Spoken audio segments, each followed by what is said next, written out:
Morning भावानो. आत्ताच आपण निघलो आहे देऊगावला. आपला एक मित्र आलेला आहे शेवगाववरून. आपल्याला नवी जॉईनिंग झालेला आहे ऑफिससाठी. आपण त्याच्यासाठी रूम बघण्यासाठी चाललो आहे. तुम्हाला पण रूम दाखवतो आणि मी पण रूम बघतो. चला देऊगावला. आत्ताच आपण देऊगावकडे निघालो आहे.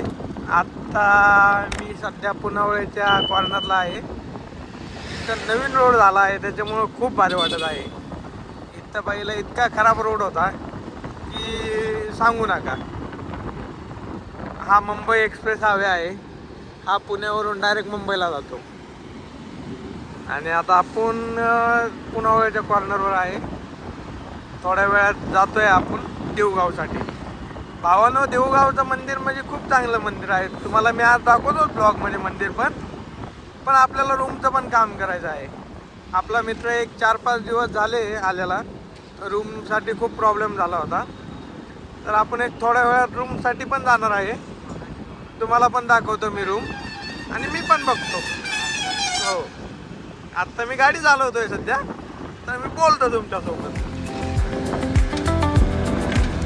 हाय भावानो, हा आहे लंडन ब्रिज, पुण्यातला फेमस ब्रिज. इथं तुम्ही एकदा नक्कीच व्हिजिट द्या. आता इथं समोरच लगेच सिग्नल आहे. ते सिग्नल म्हणजे कंटिन्यू चालूच राहतात. आणि इतक्या थर्ड क्लास ट्रॉफिक आहे पुण्यात की विचारता सोय नाही. हे बघा PMT वाले म्हणजे पुण्याचे बाप. ते स्वतःला बापच समजवतात. आणि आता इथं ट्रॉफिक सिग्नल लागलेला आहे आपल्याला, तर आपण वेट करूया. हा सिग्नल आपला सिग्नल आहे. आपला सिग्नल आता रिलीज होतोय, तर निघूया. भावानो, हे पुण्यातलं DY पाटील कॉलेज, पुण्यातला स्वर्ग आहे. सगळ्या मुलामुलीचं काहीच DY पाटील. हे असं DY पाटीलचं ग्राउंड वगैरे आहे. आणि हे DY पाटीलचं मोठं स्टेडियम.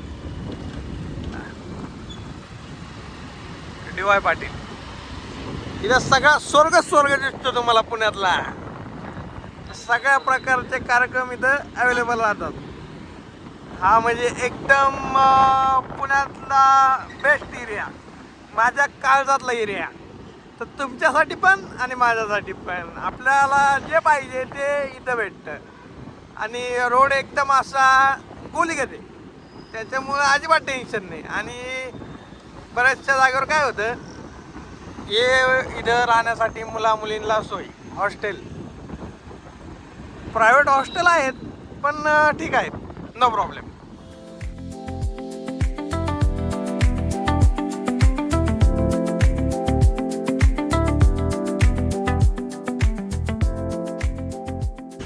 हे बघा, आता इतका चांगला रोड आहे पुण्यातला. रोड झाल्यानंतर गव्हर्मेंट रोड झालाय आणि मग खांदायला चालू केलंय. याला म्हणतात गव्हर्मेंट, भारत गव्हर्मेंट. आता 1 वेवर 2 गाड्या, ट्रॉफिक. आता पलीकडे काहीच प्रॉब्लेम नाही आहे. त्यांनी नवीन रोड बनवलाय, पण आता रोड झाल्यानंतर त्यांचे ध्यानात आलंय की आपण पाईप टाकायचं विसरलो आहे. तर मग आता त्यांनी परत पाईपलाईनचं काम चालू केलं. नवीन रोड आहे बरं का भावानो. काल रोडचं काम झालं आहे, काल. आणि सगळा रोड कंप्लीट झाल्यानंतर ते म्हटले की आमच्याला पाईपलाईन टाकायची ध्यानात नव्हती. तर हे बघा, गव्हर्मेंट तोपर्यंत आता रोड त्यांनी खाणलेला आहे आणि रोडला ते परत काम नाही करणार. आता रोडचं ते खाणलेला रोड तसाच राहणार. म्हणजे आपलं असं गव्हर्मेंट आहे. एकदम सुंदर असं पुणे आहे, पण गव्हर्मेंटची काळजी नाही अजिबात.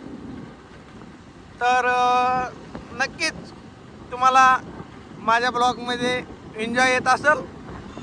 आणि तुम्हाला पुण्यातली प्रत्येक गोष्ट मी शेअर करेल, कुठं काय प्रॉब्लेम आहे, कुठं काय नाही. तर त्याच्याबद्दल आपला चॅनल सबस्क्राईब करा अशी इच्छा आहे. आणि या ठिकाणी आता हे बघा, गव्हर्मेंट इज हे स्पीड ब्रेकर आहे.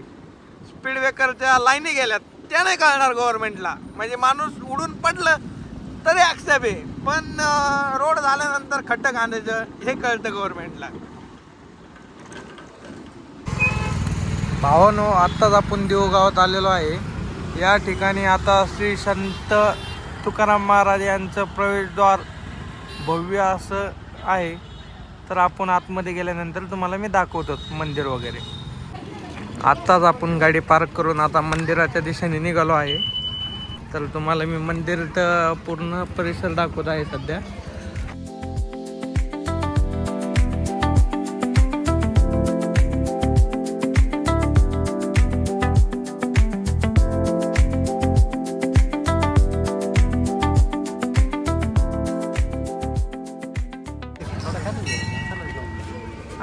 आता मंदिरात चाललेलो आहे.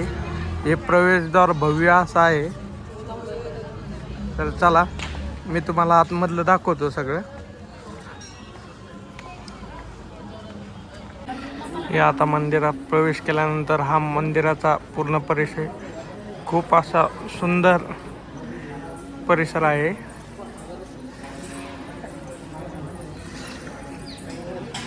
चला मी तुम्हाला पूर्ण मंदिर पण दाखवतो.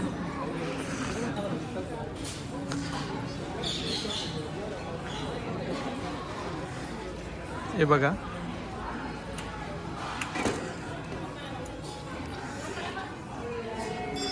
हे आपले मित्र सागर भाऊ हे पण आपल्याला सांगणार आहेत. यांच्यासाठीच आपण रूम बघण्यासाठी आलेलो आहे.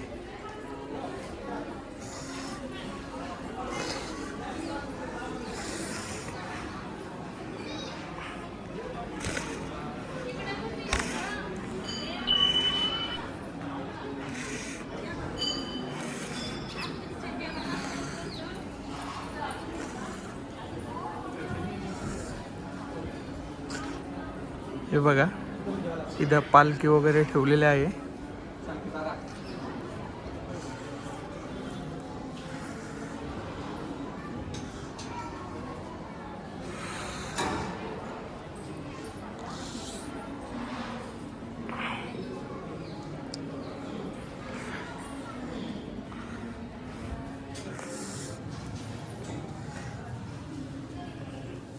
आत्ताच दर्शन झालं आहे. आतमध्ये मोबाईल अलाउड नसल्या कारणास मी व्हिडिओ काढू शकलो नाही आतमध्ये, पण तुम्हाला मंदिराचा पूर्ण परिसर दाखवण्याचं काम मी करत आहे. हे सगळं मंदिराचा परिसर एकदम स्वच्छ आहे. हे बघा, इथं मोबाईल अलाउड करणं असल्या कारण मी तुम्हाला इथलं दाखवू शकतो. इथं आपल्याला महाप्रसादाची सोय पण एकदम चांगल्या पद्धतीने केलेली आहे. तर आता मी पण इथं महाप्रसाद करणार आहे. तर मी तुम्हाला दाखवतोच महाप्रसाद वगैरे. एकदम स्वच्छ परिसर आणि एकदम चांगल्या पद्धतीने मंदिर ठेवलेलं आहे. इथल्या कमिटीचं मी खूप अभिनंदन करू इच्छितो, कारण की थोडं पण मंदिरात कचरा वगैरे कुठंच नाही आहे. आणि जेवणाची अत्यंत भारी सोय आहे. इथं लाईनीने जावं लागतं, कुणी पण गडबड करत नाही आहे. एकदम भारी पद्धतीने. आणि पूर्ण मंदिराचं बांधकाम हे दगडाने केलेलं आहे. अतिउत्तम बांधकाम झालेलं आहे. तर तुम्हाला मी पूर्णपणे दाखवतो. एकदम दगडाचं काम आहे.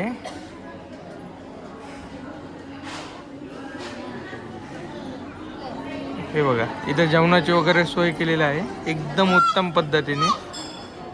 सर्व पद्धतशीर चालू आहे. एकदम पद्धतशीर चालू आहे. एकदम सुंदर मंदिर आहे. तुम्ही आवश्यक एकदा भेट द्या. एकदम सुंदर परिसर आहे सगळा, एकदम भारी.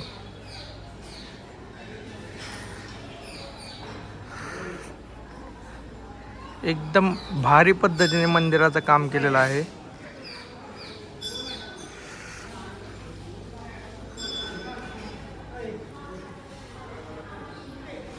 संत तुकाराम महाराज यांनी हाताने लिहिलेला अभंग या ठिकाणी आहे. तो मी तुम्हाला दाखवतो. चला आपण बघूया तो. ह्या ठिकाणी काही कारणास्तव श्लोक आहे तो. आता मी तुम्हाला तरी दाखवण्याचा प्रयत्न करतो. बघा, संत तुकाराम महाराज यांनी हाताने लिहिलेला अभंग आहे हा.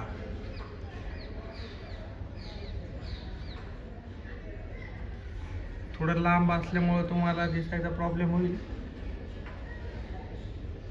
पण मी माझं पूर्णपणे प्रयत्न करतो की तुम्हाला क्लिअर दिसेल.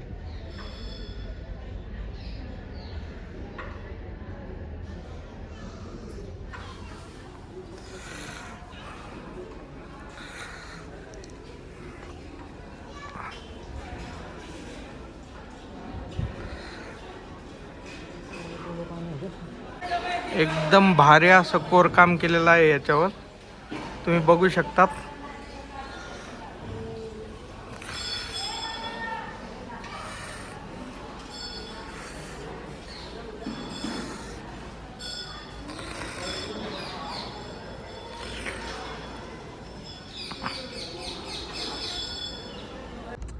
परिसर नाही म्हणायचं. आता तू मंदिर बिंदिर दाखवलं. आत्ता मी तुम्हाला मंदिर वगैरे सर्व दाखवलं. तुम्हाला कसं वाटलं तुम्ही मला नक्की सांगा कमेंट करून.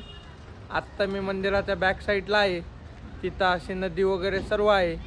तर मी तुम्हाला पूर्णपणे दाखवण्याचा प्रयत्न केला आहे, माझ्या जिने जेवढं होतं तेवढं. आणि एकदम उत्तम असं जेवण मंदिरात भेटतं जेवणासाठी. तर तुम्ही दर्शनाला आल्यानंतर जेवणाचा नक्कीच लाभ घ्या. असं पूर्णपणे मंदिराचं बॅक साईडला आहे. हे देऊ गावात मंदिर आहे. हॅलो गाईज, आत्ता झालं रूमच्या जवळ.